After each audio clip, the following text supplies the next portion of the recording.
Nós temos orado para que o Senhor continue abençoando a igreja e ministrando bênçãos sobre cada um e a operação do Espírito Santo na vida de cada um.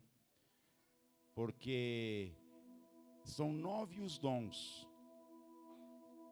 Então seria tão bom se cada um tivesse um. Olha que maravilha. Que coisa linda, irmãos. Revelação, cura, não é? Maravilhas. Quantas coisas gloriosas que Deus pode fazer se nós buscarmos. É para nós, irmãos. Nós não temos porque não buscamos. Mas se buscarmos, o Senhor dá. Nós queremos, não para que nós venhamos dizer, vamos nos vangloriar com isso, não, mas é para servir. Não é? O Senhor quer dar para nós servirmos a outrem. Olha, uma pessoa que está enferma, está necessitada, está oprimida, e Deus levanta uma das nossas irmãs, um dos nossos irmãos, e vai lá e ora, e a pessoa é liberta. Olha que coisa linda, irmãos. Quantos lares estão sofrendo nas drogas, ou no álcool, ou em tantas coisas, e através da oração da igreja, olha isso, irmãos, o Senhor libertar, irmãos. A palavra fala que multidão de pecados são cobertos, e nós livramos uma alma do inferno. Olha isso, irmãos. Se nós buscarmos, o Senhor dá, irmãos. É isso o que eu tenho pedido ao Senhor. Quando a gente sobe no monte para buscar o Senhor ali, para ficar mais no secreto com Deus, lá que lá você pode gritar, você pode falar à vontade, você fica... Eu peço isso ao Senhor para distribuir isso para a igreja, para que todos nós sejamos bênçãos para outras pessoas. É isso que o Senhor quer. E eu fico feliz de ver como Deus está agindo. Já estou vendo Deus mostrando algo para um aqui, já estou vendo Deus usar outro lá na cura. Olha que coisa gostosa. Irmãos, é maravilhoso Deus usando na palavra. E falar em palavra, cadê o Igor? Desce. Porque Deus vai usar agora na palavra. Pastor Francisco, agora a palavra é com o irmão para orar pelo nosso irmão no nome de Jesus. Glória a Deus. Glória a Deus. A paz do Senhor, igreja. Amém. Glórias a Deus. Deus vai falar profundamente comigo e com você através desta palavra que Ele colocou no coração do nosso irmão Igor. Amém? Estende as suas mãos em direção a Ele, para que Deus o use poderosamente. Senhor, nosso Deus, nosso Pai, em nome de Jesus, ainda na Tua presença, agradecemos, ó Pai, da maneira que o Senhor tem trabalhado no nosso meio até este momento. E agora, Senhor, que vamos ouvir a Tua santa e gloriosa palavra. Quero apresentar a Ti o nosso irmão Igor, Pai, que vai ministrar esta palavra, ao qual o Senhor tem colocado no seu coração. Usa ele poderosamente na direção, na unção, no poder do Espírito Santo. E repreendemos, Senhor, toda a retaliação do inimigo que queira, ó Pai, desviar a nossa atenção do objetivo principal, que é a Tua santa, gloriosa palavra. Pai, eu sei que neste momento, em muitos lugares, tem pessoas sendo usadas, Senhor, para ministrar a palavra. Que o Senhor abençoe eles também, e abençoando as igrejas, onde quer que esteja reunida. Que haja liberdade total para o Espírito Santo trabalhar nesta noite. É o que nós pedimos e já agradecemos, em nome de Jesus. Amém. Pai, Senhor, meus queridos, glória a Deus. Estou suado, irmãos, liga não, porque aqui é uma correria ali em cima na live, corre, mexe aqui e faz isso. Peço que os irmãos estejam abrindo a Bíblia em Gênesis, no capítulo de número 3, versículo de número 15.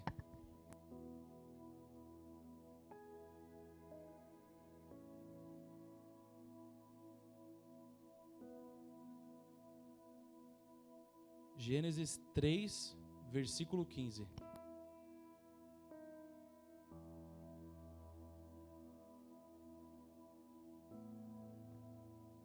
Glória a Deus. Os irmãos acharam? Diz assim a palavra do Senhor: E porém inimizade entre ti e a mulher, e entre a tua descendência e o seu descendente. Este te ferirá a cabeça e tu lhe ferirás o calcanhar. Amém? Podem se sentar. Glória a Deus. Meus queridos, eu queria saber se existe da parte de Deus algum decreto, alguma ordem ou alguma promessa que ele disse e não se cumpriu. Eu não achei até hoje. Procuro na Bíblia e nada. Todos os decretos e ordens que saíram de Deus, que ele disse, todos se cumpriram. Todas as promessas que ele diz e fala se cumpriram. E tem algumas para se cumprir, que essa daí a igreja está fervorosa que se cumpra logo. E essa promessa que ele fez é a principal. Eu sei que ele prometeu isso, aquilo para você, mas a volta de Cristo, irmãos, é o principal. É a chave de ouro. É aquela que todos nós queremos que se cumpra, independente das coisas desse mundo. E quando nós lemos aqui em Gênesis, na qual Deus está fazendo uma promessa, dizendo que vai vir alguém, que vai resolver, vai arrumar algo, que infelizmente o homem acabou quebrando tudo, acabou estragando tudo no Éden. Vai vir alguém que vai consertar as coisas, vai vir alguém que vai ligar as coisas novamente. E essa promessa, ela vai sendo levada, irmãos, gerações a gerações. Aquelas gerações antes do dilúvio, gerações pós o dilúvio, ela chega até Abraão. E conforme vai se passando o tempo, Deus ele vai dando spoiler dessa promessa e dando mais detalhes do que vai acontecer. Até o momento em que ele chega em Abraão, em Gênesis capítulo 12, no versículo de número 3, na parte B, ele vai dizer assim: olha, Abraão, em ti serão benditas todas as nações da terra. Todas as nações da terra. E Deus faz uma promessa linda para Abraão, uma aliança maravilhosa, na qual Deus vai abençoá-lo, ele vai ser pai de nações. Só que todas do mundo serão abençoadas por causa dele, vão ganhar algo maravilhoso por causa dele.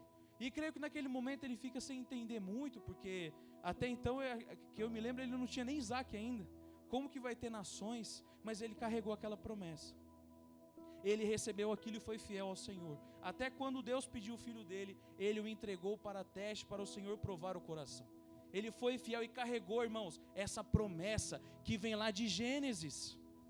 O tempo vai passando, ele passa para Isaac, Isaac passa para Jacó, Jacó passa para os seus filhos, a sua família, e essa promessa vai crescendo, a família vai crescendo. Até o momento em que, infelizmente, eles acabaram ficando escravos no Egito, por cerca de 430 anos. Escravos, um povo, irmãos, que não tinha ali consigo uma cultura, não tinha suas próprias leis, não tinha seus costumes, era um povo que simplesmente estava numa terra estranha. Mas Deus já tinha falado para Abraão que a descendência dele um dia seria peregrina na terra e passaria 400 anos ou mais escravo de um outro povo. Só que Deus fala: não se preocupa, porque eu vou entrar com providência. Vão sofrer, mas eu vou resolver tudo. E eu vou trazer juízo a essa nação que escravizar a sua descendência. E é assim que Deus faz: levanta Moisés e tira o povo do Egito. E lá o Senhor começa a reforçar para o povo a promessa: olha, vai ter alguém, que desde o Éden é falado. Desde o momento que Deus está se consertando com o homem é falado. Falado o quê? Sobre uma promessa de algo e alguém que viria nessa terra e faria algo diferente. E é isso que é um combustível no coração das pessoas, daquele povo de Israel. E vai queimando. E eles chegam na terra prometida, e Deus levanta Josué, e eles lutam e vencem muitas coisas. Só que infelizmente Josué morre, e as tribos acham que cada uma é maior do que a outra. Aí as tribos começam a brigar, uma quer ser maior do que a outra, e aquela coisa toda. Até o momento em que eles olham os outros, o mundo, e dizem: nós queremos ser igual a eles. Nós queremos um rei. Mas eu, Senhor Deus, quero ser o rei de vocês. Não, nós não queremos o Senhor, não. Nós queremos alguém, um ser humano mesmo, palpável, que nós podemos enxergar. Deus diz: tudo bem, mas vocês vão se arrepender da escolha que vocês estão fazendo. Vocês não sabem o mal que estão trazendo para vocês. E nós sabemos de toda a história. Vem reis, e se passam reis, até chegar no servo do Senhor, Davi. E Deus promete: Davi, vai nascer um da tua descendência, Davi. Ele vai ocupar o trono de Israel e vai reinar para sempre. Seu reinado não terá fim, e ele julgará todas as nações da terra. E aquela promessa, irmãos, ela pega, é como se fosse a tocha olímpica. Um vai passando para o outro, ela vai passando, e a chama não pode se apagar. Não pode. Cada vez que o inimigo tenta abafar aquela chama, Deus vai e faz algo. Não vai se apagar essa promessa. E nós vemos o que acontece, irmãos, quando vai se passando. Infelizmente uma nação é dividida, uma nação é cortada no meio por Deus. A nação de Israel se divide, cada um vai para um lado, cria novas duas nações, a nação de Israel do norte e Judá do sul. Um povo, uma família que brigou, uma família que teve uma desavença por erro humano, por causa humana. E essa família, quando ela é dividida, Jesus comenta sobre, lá em Mateus capítulo 12, no versículo de número 25. Ele vai dizer: uma casa dividida não tem forças para fazer muita coisa. Uma hora não suporta, porque uma casa não pode ser dividida por ela mesma. Eles não foram divididos porque estavam em guerra, porque foram invadidos. Eles se dividiram entre eles mesmos. Esse foi um racha na família. E agora nós temos duas nações, mas são do mesmo povo. Deus está guiando os dois. Deus está levantando profeta para uma nação e Deus está levantando profeta para outra nação. E os dois profetas que é levantado numa nação e outra, eles sempre estão falando: arrependam-se, voltem para o Senhor, busquem ao Senhor. E a maioria deles vão falar sobre algo relacionado a Jesus.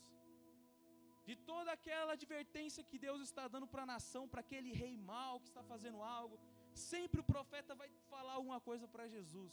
Eu imagino o profeta escrevendo, falando: meu Deus, o que foi isso, Senhor? O que é isso que o Senhor me deu? Eu não estou entendendo o que são essas profecias, mas que um dia elas iriam se cumprir. E o tempo foi passando até que uma nação cai. Pecou tanto, o Senhor tentou tanto, levantou tantos profetas, mas no fim eles caíram pela sua própria soberba. Enquanto isso, a outra nação do sul está se mantendo mais firme, está conseguindo prolongar mais tempo. Viveram 136 anos a mais do que a nação do norte. E Deus levantando o profeta, e ora era aquilo, aí ora o povo cair. Deus: não, vai profeta, fala isso. Vai você agora, profeta, e fala aquilo. E todos reforçavam Isaías 53, falando sobre Cristo, falando que ele passaria, falando que ele seria, irmãos, assolado por culpa dos nossos pecados imputados nele. Um inocente morrendo por um culpado. Ele não merecia isso. Isaías vai escrever sobre Jesus, os profetas vão falar sobre Jesus, até o momento em que a nação do sul cai, é levado para uma terra distante, 70 anos preso, escravizado, em outra nação estranha de novo eles são levados, eles são tirados pela desobediência deles com Deus. Mas o Senhor nunca deixou de tratar eles, e até lá no cativeiro babilônico levantou profeta, levantou Daniel, levantou Ezequiel, para falar com o povo: ó vale de ossos secos, vamos se reerguer de novo. Vocês estão mortos, mas nós vamos profetizar. E o Senhor manda: profetiza. E ele fala: vamos, se levantem, nação, vocês não são derrotados. Isso é para vocês aprenderem a confiar no Senhor, mas Ele quer ajudar vocês. Voltem o coração para Ele. E a gente vê todo aquele processo. A gente vê Deus abençoando o profeta Daniel. E até Daniel falou sobre a vitória que Cristo teria. Ele tem uma vez uma visão que ele vê todas as nações que vão crescer na terra. E ele vê que no final vem uma pedra e esmaga todas. Todos os reinos que cresceriam, vem uma pedra e esmaga. Aquela pedra é Jesus, é o seu reino. É a volta de Cristo. Quando ele fala: agora não há mais nenhum reino, eu sou o Senhor de tudo. E o tempo se passa, e aquela nação é liberta, e ela volta para casa, e volta em uma leva, volta duas, e Deus usa Esdras, Deus usa Neemias, Deus usa Zorobabel, Deus usa todo esse pessoal, Deus usa Ageu, para chegar lá e reconstruir o templo, porque o templo deles tinha sido destruído. Irmãos, para a nação de Israel, o templo do Senhor ser destruído é como uma facada no peito. Para o povo naquela época, você destruir o templo do Deus daquele povo, de um povo específico, aquilo ali, irmãos, era um sinal de vergonha para eles, e se sentiam humilhados. E fizeram isso, destruíram o templo do Senhor, roubaram os seus utensílios, foi fazer festa a deuses usando utensílios do templo. Mas a conta chegou, e Deus cobrou o preço. E esse povo pôde voltar, esse povo pôde estar ali de novo reunido, e reconstruíram o templo. Só que quando reconstrói o templo do Senhor, eles ficam chateados. Por quê? Eles olhavam: nossa, o templo de Salomão era gigante, era de ouro, era lindo. E agora, olha o templo que nós conseguimos reconstruir, pequeno, o básico do básico. eles começam a chorar. Aí Deus levanta o profeta Ageu e falou: gente, Ageu 2:9, a glória da segunda casa será maior que a da primeira.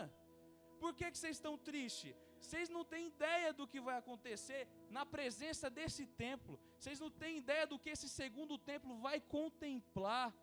O próprio Cristo nessa terra. A glória da segunda casa será maior do que a da primeira. Se animem. E o tempo passa e o povo, não vamos. Aí dá aquele gás de novo e o povo, irmãos, está 100% com Deus. Firme, busque, sacrifício, maravilha. Coisa maravilhosa, e a gente vê o crescimento. Até que de novo começam a errar. E aí Deus levanta o profeta Zacarias. E por último Deus levanta o profeta Malaquias no Antigo Testamento.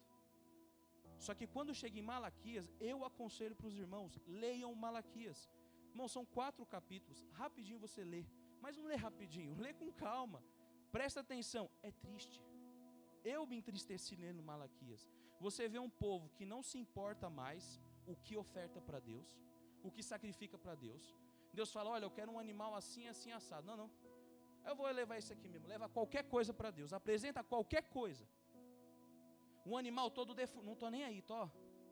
Sacerdotes roubando o templo do Senhor, população roubando as coisas do Senhor, e eles chorando no altar, falando: meu Deus, por que o Senhor não recebeu o meu sacrifício? Por que o Senhor não recebeu o meu louvor, a minha adoração? O que está acontecendo, Senhor? O que é? O Senhor não quer? O que está acontecendo? Deus usa o profeta Malaquias e fala: olha, vocês estão me irritando falando isso, porque vocês sabem o que vocês estão fazendo de errado, mas estão querendo colocar a culpa em mim, e não estão querendo assumir a culpa do que vocês fazem. Aí eu não recebo a adoração e o louvor, e vocês falam que a culpa é minha? Olha o que vocês fazem. Vocês acham que fazer o mal vale mais a pena do que fazer o bem. Eles diziam, irmãos, naquela época: olha lá fulano se dá bem na vida, só faz coisa errada e está lá na vida, ó, arrasando. E cadê a tal da justiça de Deus? Eles questionavam o Senhor: cadê a justiça de Deus? Não tem justiça. Eles conseguem escapar da justiça de Deus.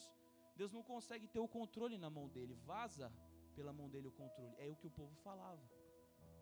E Deus vai e usa o profeta Malaquias: ai de vocês, aqueles que ouvem as minhas palavras e as guardam, o sol da justiça nascerá para vocês. Vai vir o sol da justiça, vai vir o prometido, vai vir o Messias.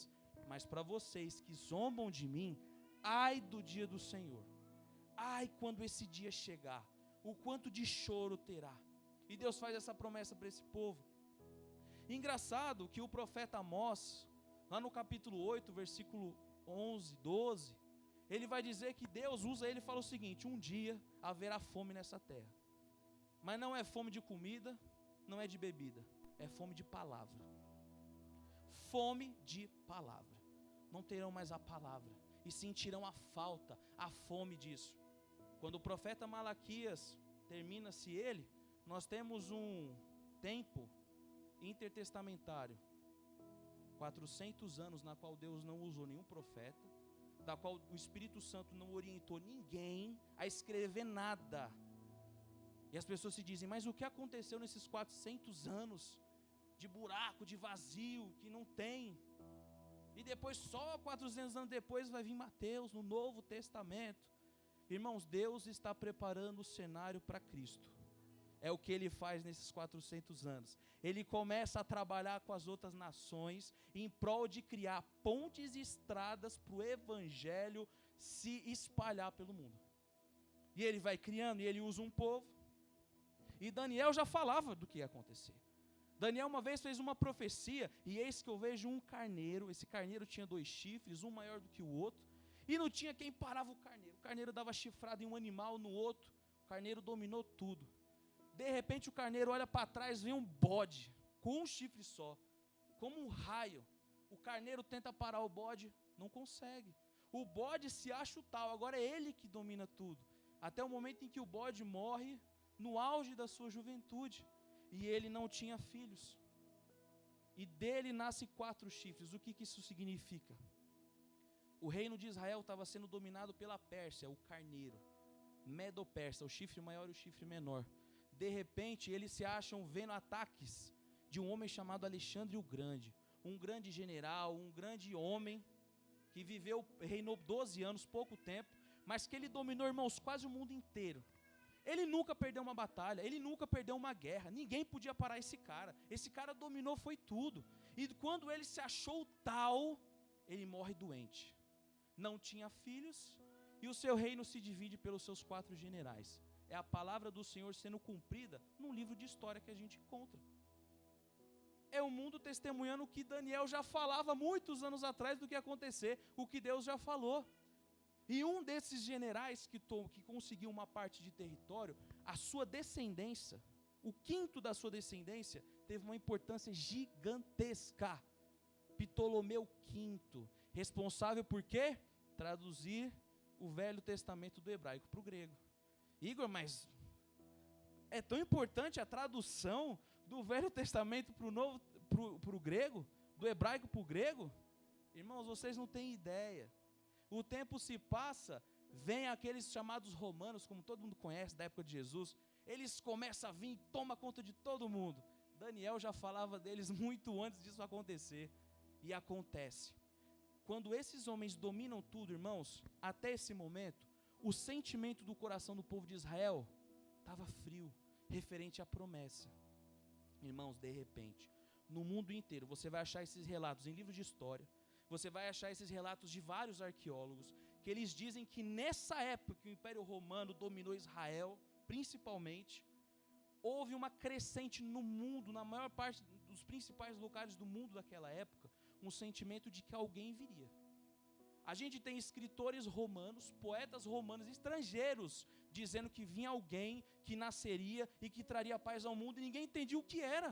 Mas o coração das pessoas, do povo de Israel, rabinos começaram a escrever, eles tiveram sonhos, visões, eles falaram, olha, a gente está sentindo que está chegando algo, mas a gente não está entendendo o que é, e uns falavam, é o Messias que vai chegar, agora dele está para chegar. Um dos que embarcaram nisso foi Herodes o Grande, aquele que tentou matar Jesus criança. Ele, nas moedas que ele tinha, ele não colocava o rosto dele, mas ele colocava um símbolo que significa Messias, porque o povo estava querendo tanto o Messias vindo, que ele queria se passar pelo Messias, então ele colocou um símbolo nas moedas para o povo poder aceitar ele.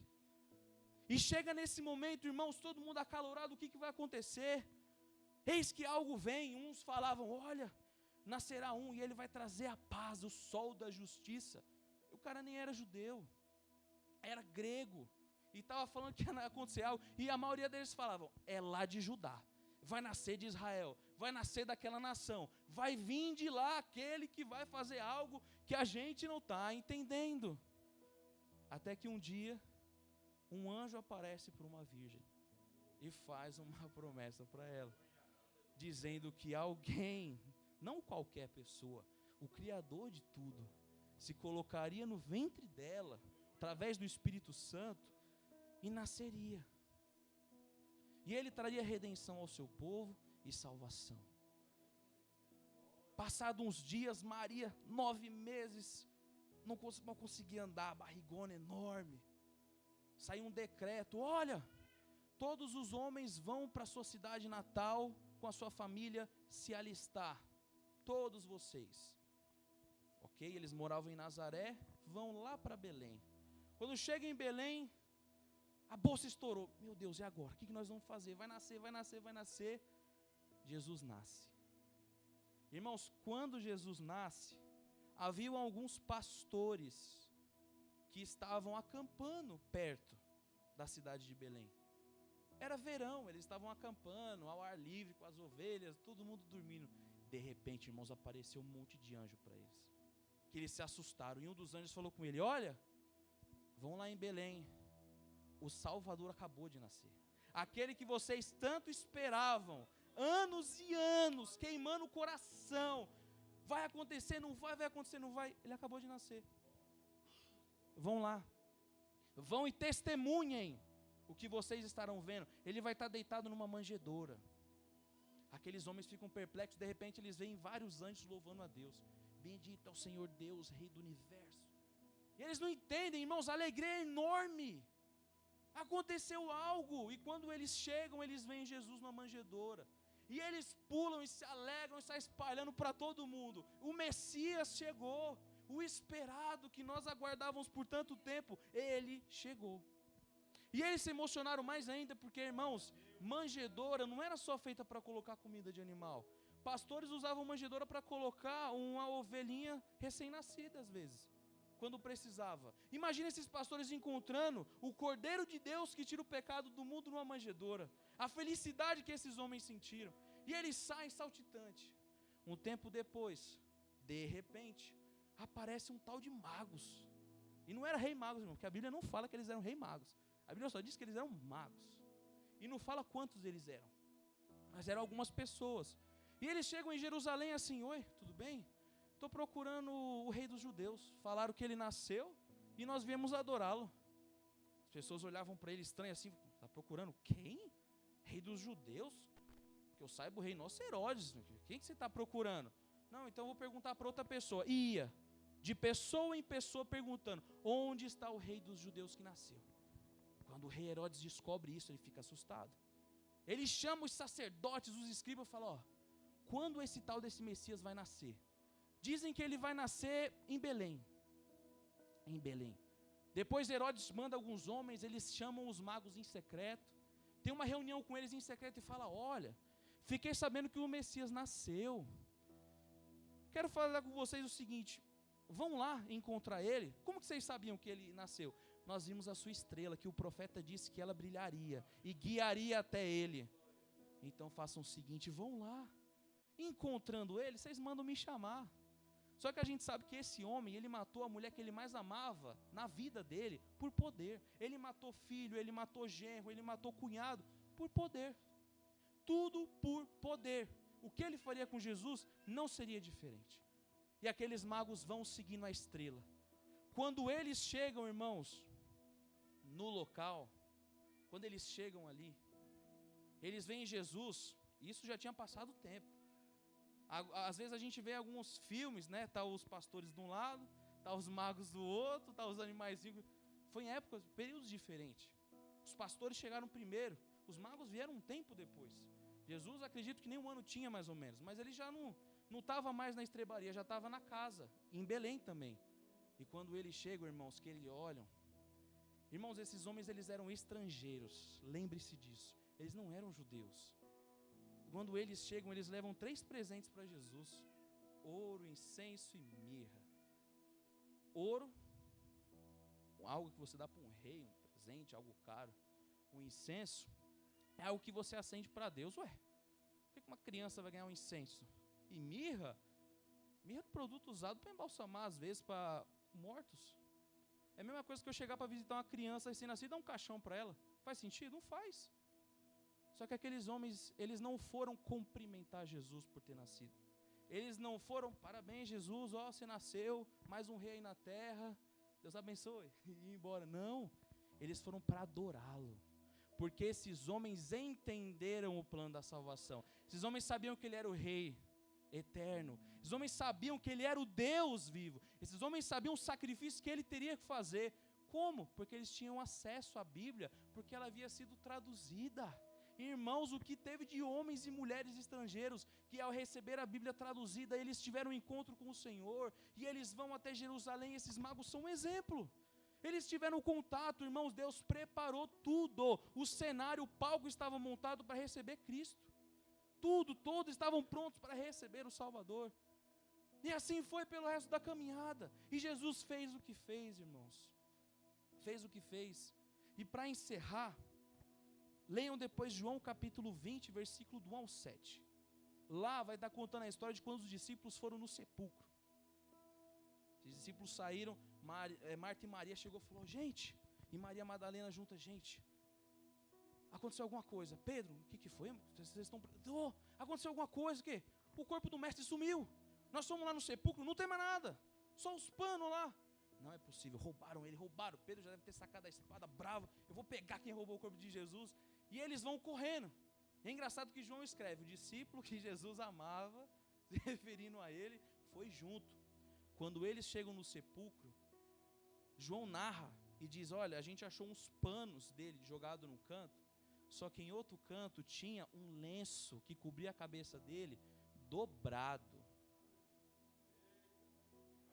João podia falar, nós chegamos lá, não tinha nada, só tinha uns panos. Ele podia ter escrito isso. Por que ele foi mencionar que tinha um lenço separado num canto específico, que era o que cobria a cabeça dele? Costume judaico que todos conheciam. Um senhor, o senhor da casa, vamos dizer, eu vou trazer para os dias atuais, vocês entenderem melhor, o patrão. Está lá o empregado, o patrão vai comer, o empregado monta a mesa. Aqui, patrão, café da manhã, almoço, bonitinha para o senhor comer. Tá bom, agora você sai.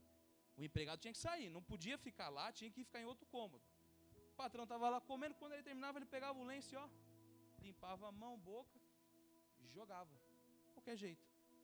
Quando ele jogava, aquilo ali era um sinal para os servos, para o empregado, dizendo o seguinte, eu terminei. Pode vir recolher a mesa, pode vir limpar, eu terminei. Tanto que a gente vê em filmes, às vezes em séries, aqueles pessoal mais rico está comendo, de repente eles param e jogam, é um costume que vem até os dias atuais. E deixa lá, é um sinal para o servo, olha, pode tirar a mesa que eu terminei. Porque ele não pode tocar na mesa enquanto ele não terminar. E aí você vai ver o significado do lenço dobrado. Era quando o patrão tinha que sair muito rápido. E ele não terminou a comida. E ele deixava o lenço dobrado para dizer, eu voltarei. Eu não terminei o que eu estava fazendo. Eu cumpri uma grande parte, mas eu não terminei. Por isso que João escreve, por isso que ele presta atenção, por isso que Jesus deixa lá. Jesus estava dando um sinal, eu não acabei ainda, eu não terminei ainda. A obra, boa parte da obra eu já completei. Satanás, eu já pisei na cabeça dele quando eu morri na cruz e ressuscitei. Só falta o dia da condenação, mas eu já assinei a sentença dele. A sentença dele já foi assinada. Está completo o plano da graça, mas ainda não acabou. Eu voltarei. E ele deixa com todo mundo ciente disso. E não acabou, irmãos. Não acabou. Não, mas é que Jesus já faz mais de 2000, não sei quantos anos, e que aconteceu. Gente, se vocês vão pegar de Gênesis até Mateus ali, dá quase 5, 6 mil anos. Vocês estão com pressa? Eu estou. Muita pressa. Porque nós não vemos a hora de chegar lá. Mas nós não podemos desistir e achar que não vai acontecer, irmãos. Porque aconteceu com eles e a prova aconteceu. E quando aconteceu, eles ficaram naquela dúvida. É ele, não é? Vamos crer, não vamos? Uns ficaram com inveja e mataram ele. Mas tinha que se cumprir o plano. E isso é muito interessante, irmãos. Nós entendemos isso, não podemos desistir da esperança. A chama do nosso coração não pode se apagar. E sabe como ela é cada vez mais avivada? Com a santificação. Ela é cada vez mais avivada quando nós obedecemos ao Senhor. Ontem no GCA e hoje o Senhor está falando isso. Está falando, converta o seu coração a mim. Volte-se a mim. Busque a minha presença de verdade. A santificação, como a irmã Sandra falou, é um processo. E quem foi enviado para nos ajudar? O Espírito Santo. O Espírito Santo, ele foi, a missão dele. Eu não vou dizer que é o trabalho dele, porque eu não vou trazê-lo a isso. Ele estava ao lado de Deus e de Jesus igual, criando todas as coisas. Mas a cada um foi dado uma tarefa específica. E ao Espírito Santo ele foi dito, olha, vá e convença eles da justiça, do pecado e do juízo. Você fazendo isso, automaticamente nós vamos nos santificando. É um processo. E ele está aqui para nos ajudar. Ele está aqui para pesar na nossa consciência quando nós fazemos algo errado. Nós sentimos ele falando conosco. Nós sentimos a presença dele. Nós ficamos arrepiados, felizes, porque ele está falando, olha, eu estou aqui para te ajudar. A santificação é um processo que eu vou te acompanhar até você entrar no céu. Vou estar com você até você chegar lá no céu. Nós vamos estar juntos. E lá nós seremos santos com eles. Mas enquanto estivermos aqui nessa terra, é luta, irmãos. É trabalho. Não pode parar. E lembrem-se, o mestre vai voltar. E quando ele voltar, irmãos, vai ser um evento extraordinário. A Bíblia diz que todo mundo vai ver. Será abalado o sol, a lua, a terra tremerá. Será um evento magnífico. Ele brilhará no céu de uma forma que não tem como não ver ele. E ele vai aparecer nos 4 cantos da terra. O mesmo Senhor. E isso tem que ser, irmãos, algo que queima o nosso coração. O combustível que precisa para seguir nessa vida tão difícil. Não podemos fazer igual o povo de Israel. Não, eu prefiro fazer o errado. Porque se eu for fazer o certo, o que eu vou ganhar fazendo o certo? Você vai ganhar salvação, a vida eterna, ao lado do Senhor Jesus. Enquanto quem fizer errado a vida toda e chegar na lei de morte e continuar fazendo errado, vai se perder e vai para o inferno. O que adianta o homem ter o mundo inteiro e perder a sua alma? Ganhar tudo e perder no fim da sua vida. Do que adiantou nada. Irmãos, vale a pena você seguir a caminhada, por mais difícil que seja, com Cristo. Até o final, vale total a pena. O diabo vai fazer de tudo para você achar que não. Vai colocar de tudo na sua vida para você achar que não. É mais fácil você seguir o curso do mundo. Porque o mundo é como uma cachoeira, está descendo, irmãos. É mais fácil eu acompanhar a cachoeira descendo ou querer subir por ela. Não dá, é difícil. Como que eu vou lutar contra uma cachoeira? Uma correnteza que está em descida, levando e arrastando todo mundo para o inferno e eu estar na contramão. É difícil, mas não é impossível, o Espírito Santo está conosco. Basta a gente buscar a santificação todos os dias. E lembrem-se, de todas as promessas, essa é a maior, é a principal, agora para nós, a volta de Jesus. Para colocar um ponto final em todo o nosso sofrimento, para nos levar para o céu e morar com Ele eternamente, e louvarmos a Ele sem parar, sem cansar, sem querer dormir, sem sentir sono no culto, sem sentir dor aqui, não consigo ficar em pé porque está doendo, eu não consigo falar porque eu estou com dor de garganta, não vai ter mais nada disso, irmãos. Nada que nos impeça de adorar a Ele eternamente. Eu agradeço a oportunidade em nome do Senhor Jesus.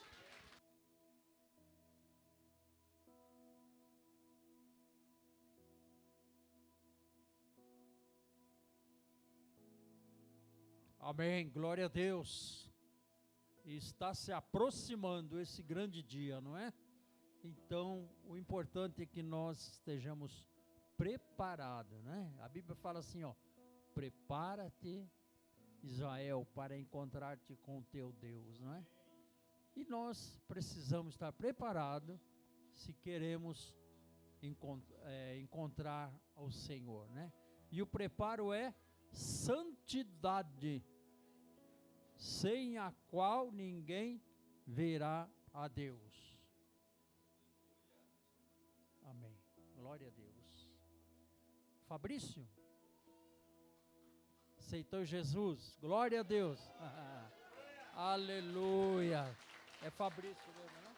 Aleluia. Graças a Deus. Graças a Deus. Irmãos, na hora que nós estávamos aqui orando, eu estava vendo essas crianças ali, de joelho ali, ó. Que coisa linda, meu. É porque eles crerem, eles sabem, né? Tem fé dentro desses coraçãozinhos aí, não é? Então, graças a Deus, Fabrício, né, sobrinho da nossa irmã Ivete, quer abrir o coração agora e quer receber Jesus, né? Então nós vamos fazer conforme a palavra do Senhor nos ordena, se com a tua boca confessares, né? Então será salvo. Então ele vai confessar agora, fazer essa confissão de fé, não é? Então nós ouvimos a palavra, nós cremos e confessamos. Então você vai repetir as palavras comigo. Fala: Senhor Jesus. Senhor Jesus, nesse momento eu ouvi sua palavra e compreendi que eu preciso do seu perdão, da salvação do Senhor.